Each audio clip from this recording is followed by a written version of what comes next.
오늘 미국 시장 3대 지수 플러스고요.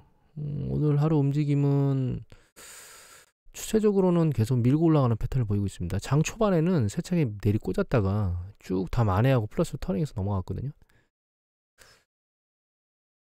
10년국채 수익률은 아래까지 내려갔다 다시 들려 올라가고 있고, 원자재 가격들은 윗방향으로 세차게 올라가고 있습니다. 금값이 1,500달러를 넘어서 위로 더 올라가고 있고, 생각보다 저는 1,900원 절이 가면 이제 멈출 거라는 생각을 하고 있는데, 이게 더 올라갈 상황을 보이고 있는 건지는 좀 봐야 될 것 같아요. 왜냐하면 달러 인덱스가 지금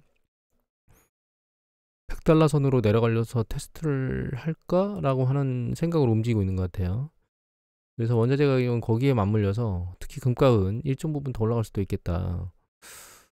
2,000달러를 바라볼라나? 이런 생각을 하고 있긴 합니다. 다만 거기까지 가겠나라는 생각을 하고 있긴 한데, 최근 강도가 굉장히 세요.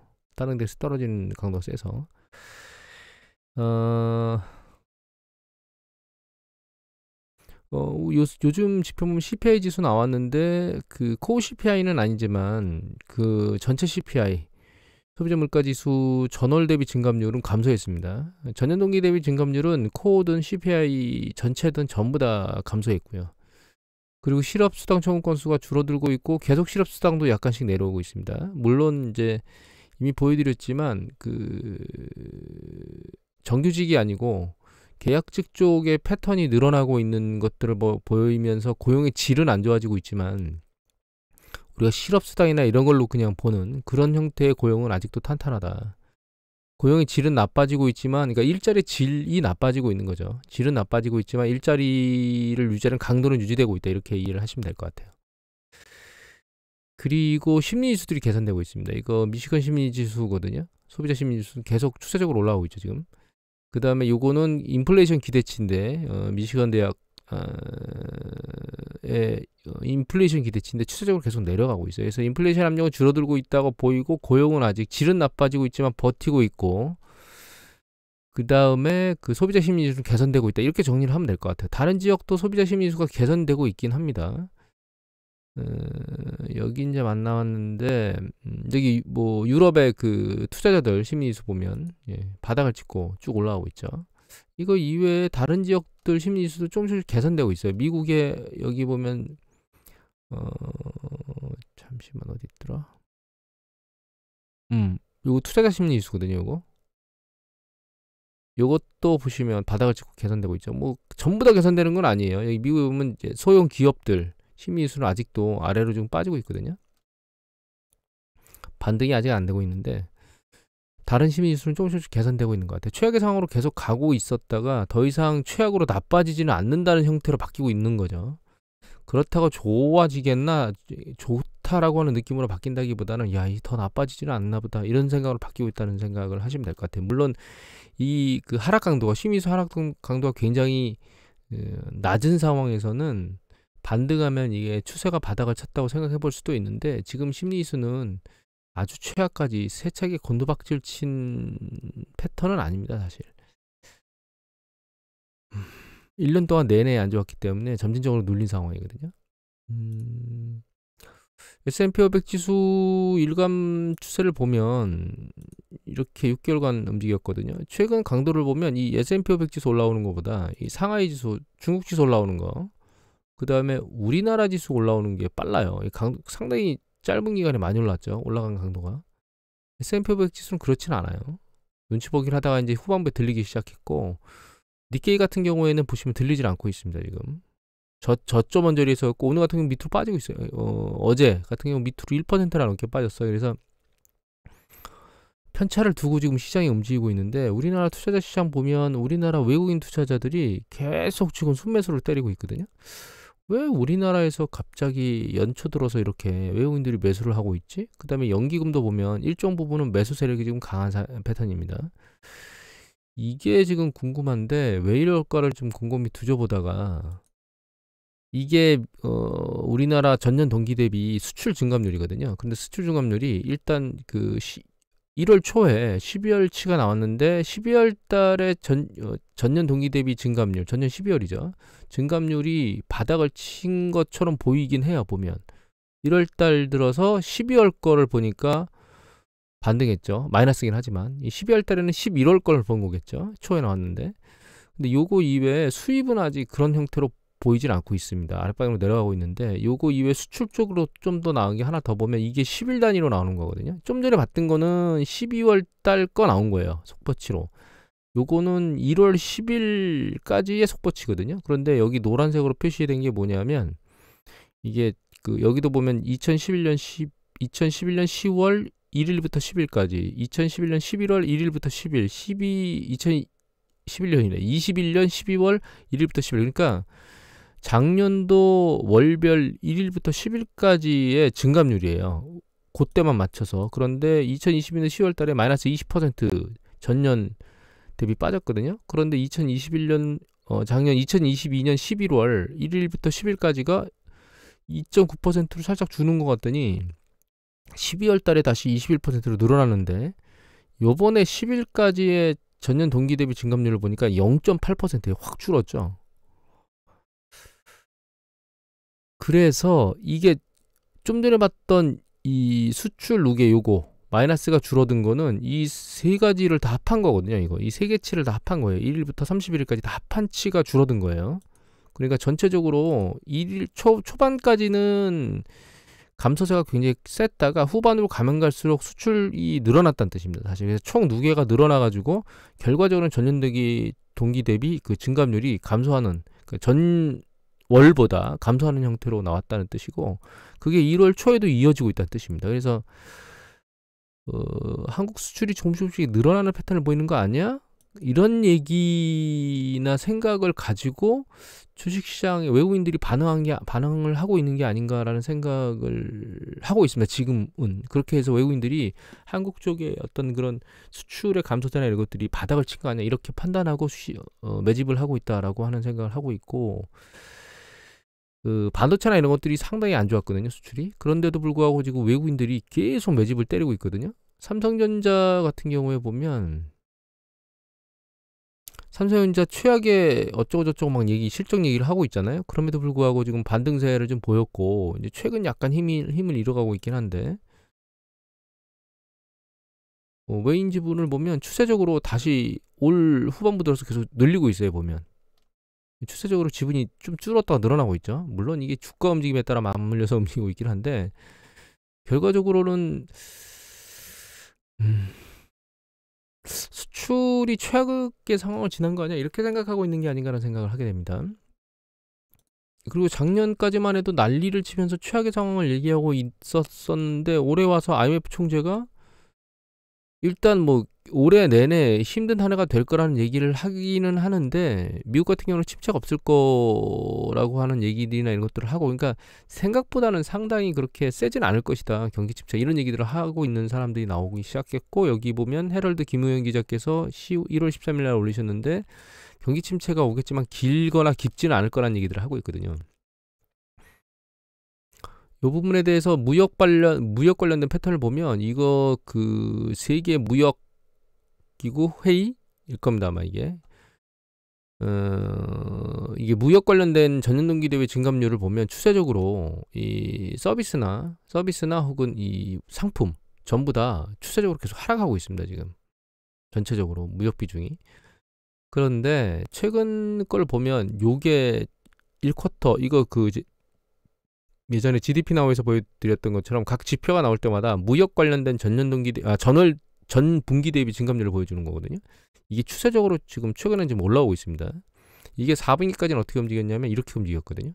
추세적으로 계속 지표가 나올 때마다 아랫방향으로 추세적으로 내려가고 있었어요. 전분기 대비 그 무역 증감률이 이거 볼륨 양으로 보는 겁니다. 이거는 이제 총 그러니까 수출한 돈의 가치, 돈의 양 금액으로 본 건데 쭉 빠지고 있었죠, 둘 다. 그런데 이게 요번 분기 들어와서 요번 분기에 나오는 어떤 경제 지표들을 가지고 예측을 하는 거거든요. 예측치인데 볼륨도 추세적으로 좀 올라가고 있고 금액 가치로는 횡보를 지금 보이고 있습니다. 그렇지만 이 직전에 마이너스 때까지 떨어졌던 걸 생각해 보면 이 밸류죠. 이게 밸류입니다. 마이너스까지 아래 곤두박질 친 걸 생각해 보면 지금 현재 분기로서는 요번 1분기 때 나오는 예측치로는 굉장히 개선되는 모습을 보이고 있는 그런 패턴의 움직임을 보이고 있어서 글로벌에서 투자 전문가들이 바라보기에 최악의 상황은 지난 거 아닌가라고 하는 생각을 해야 되지 않을까라는 생각을 하게 됩니다. 근데 이게 추세적인 건지 부분적으로 일시적 반등인지에 대한 거는 상황을 좀 봐야 될 것 같고, 개인적으로는 이게 추세적으로 계속 좋아지진 않을 거라고 보고 있습니다. 왜냐하면 글로벌 경제가 차익금리가 상당히 높아졌기 때문에 특히 미국 같은 경우에는 소비나 이런 것들을 계속 유지하기가 녹록치는 않을 거예요. 그래서 그 지표를 잠깐 보면, 자, 이게 미국의 가동률하고 생산하고 판매 이 세 가지가 혼합된 건데, 이거 판매는 아직 최종치가 안 나왔고요. 여기 보면 이게 생산인데, 생산이 아직까지는 올라가고 있는 패턴에서 완전히 수그러졌다고 볼 수는 없지만 강도는 떨어지고 이게 정점을 치고 있는 게 아닌가라는 모습을 보이고, 가동률은 떨어지는 방향으로 약간 움직이고 있거든요.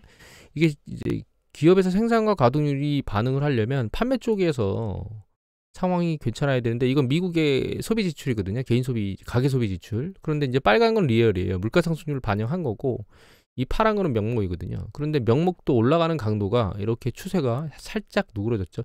12월 달에는 사실 이 지표가 안 좋게 나올 겁니다. 왜냐하면 폭풍하고 눈폭풍하고 뭐 난리를 쳤잖아요. 그것 때문에 소비 패턴이나 이런 것들이 상대적으로 안 좋게 나올 것 같아요.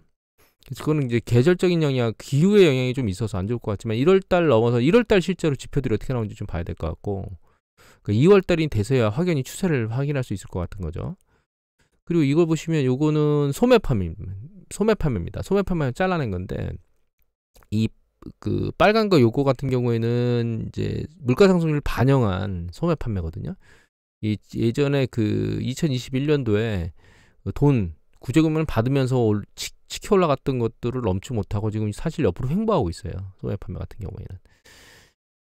그리고 요거 같은 경우에는 리테일 세일 그러니까 이거 실질이 아니고 명목이죠. 이 밑에 있는 거는 그냥 그러니까 우리가 식음료 나가서 외식 서비스나 이런 것들 말고 그냥 단순히 물건을 구매하는 그런 형태의 패턴인데, 이 강도가 올라오는 강도가 좀 약해지고 있거든요.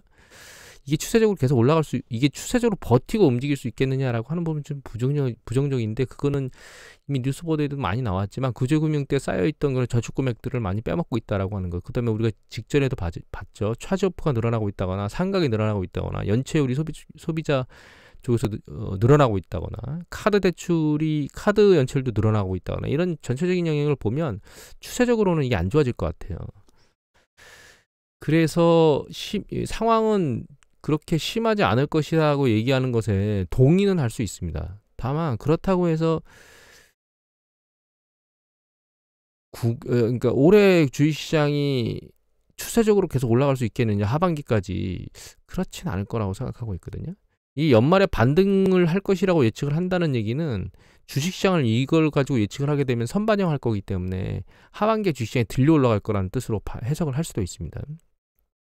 하지만 저는 그렇게까지는 지금 해석을 아직 생각할 수 있는 상황이 아니라고 보고, 특히 차익금리가 높기 때문에 경기 수축이 기준금리 조작 없이, 기준금리 일정 부분의 조작 없이 다시 새로운 사이클을 만들 수 있겠느냐, 그거는 녹록치는 않을 거라고 생각하고 있습니다.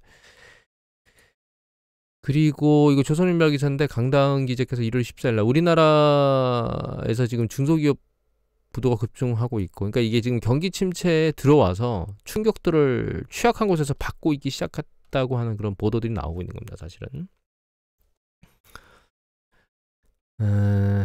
우리나라 실업률이 올라갔죠. 이런 여파를 미치고 있는, 그런 쪽의 여파가 미쳐지고 있다고 생각하면 되고, 미국 같은 경우에는 이미 말씀드렸지만 고용시장이 탄탄하다고 얘기를 하고 있지만 고용의 질적 상황은 안 좋아지고 있다. 정규직은 줄고 이제 파트타이머, 비고용직 파트타임 쪽은 늘어나고 있고, 이런 쪽으로 가고 있어서 질은 안 좋아지고 있다. 이렇게 이해를 해야 될 것 같아요.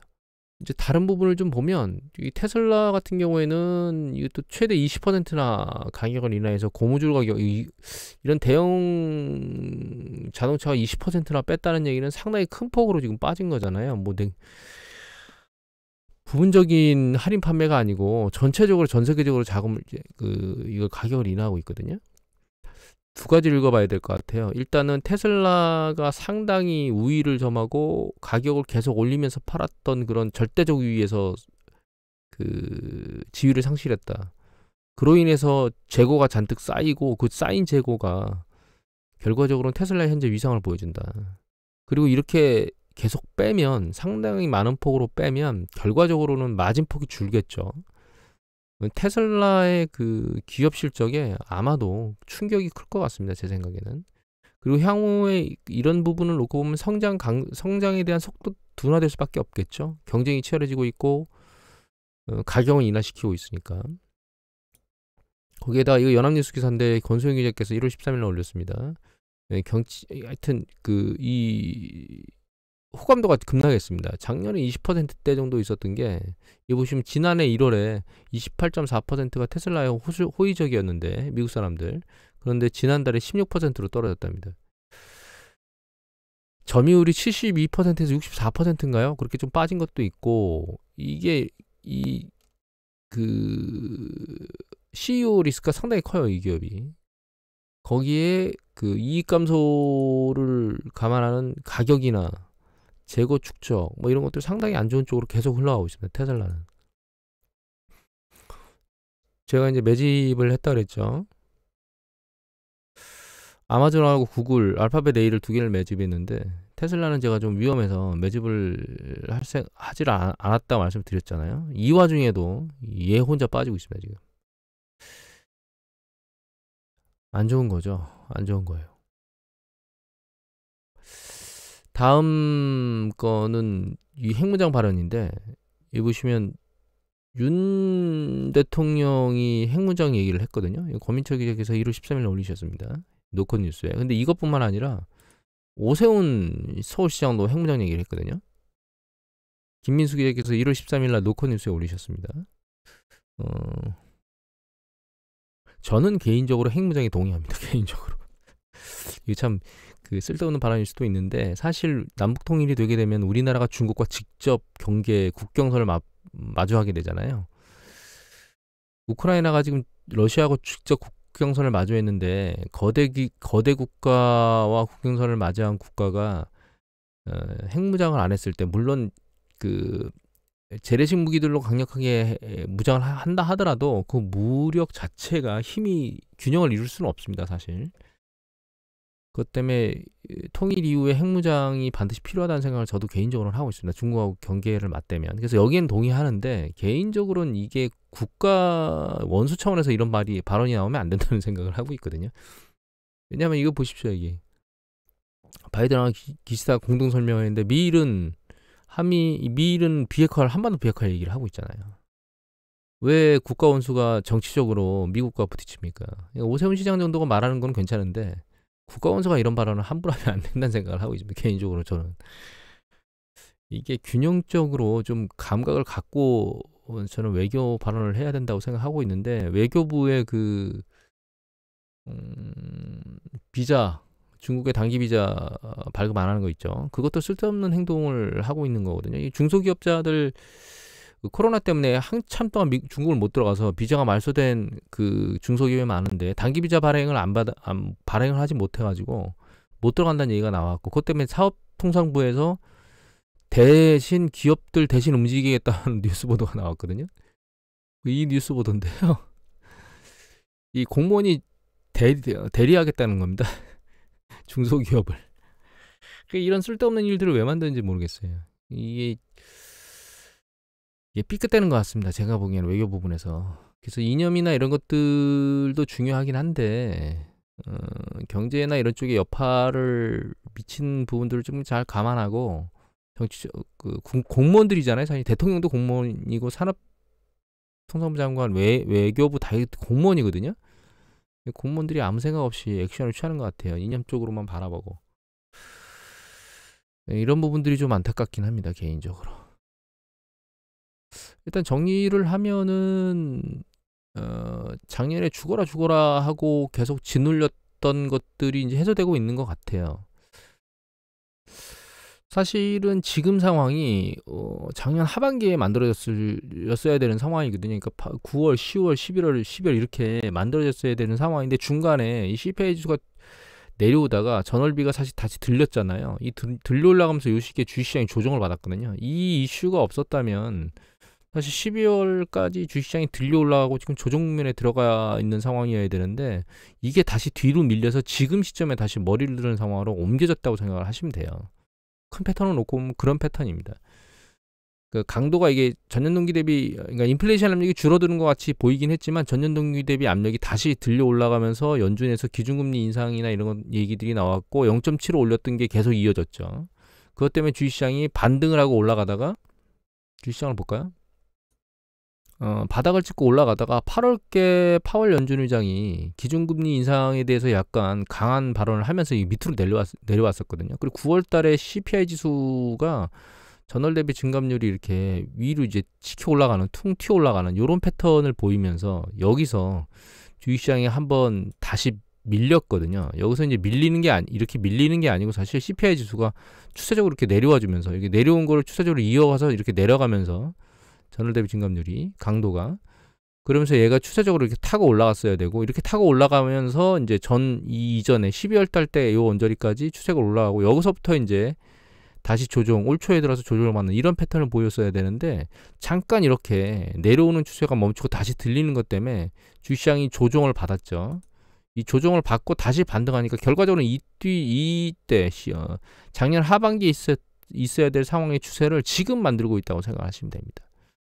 이 강도가 얼마나 올라갈지는 좀 상황을 좀 봐야 될 것 같고 지금 S&P 500 지수 같은 경우에는 주요 지선인 4천선이 있죠. 이거에 대해서 지금 공방을 치고 있긴 한데 이게 이제 뚫고 올라갈 것 같아요. 이미 좀 전에 우리가 초반에 보여드렸던 무역과 관련된 부분들이 살짝씩 개선되고 있는 게 아닌가. 그리고 심리수들이 좀 개선되고 있는 것들을 보면 일단 커다란 이슈가 없는 이상, 그리고 이제 전문가들 얘기 지금 계속 올해 침체 강도가 그렇게 세진 않을 거라는 얘기들이 나오고 있죠. 이런 전체적인 뉘앙스를 놓고 보면 추세는 일정 부분 더 이어갈 수 있지 않는가라고 하는 생각을 하고 있습니다. 오늘은 이것으로 마치도록 하겠습니다.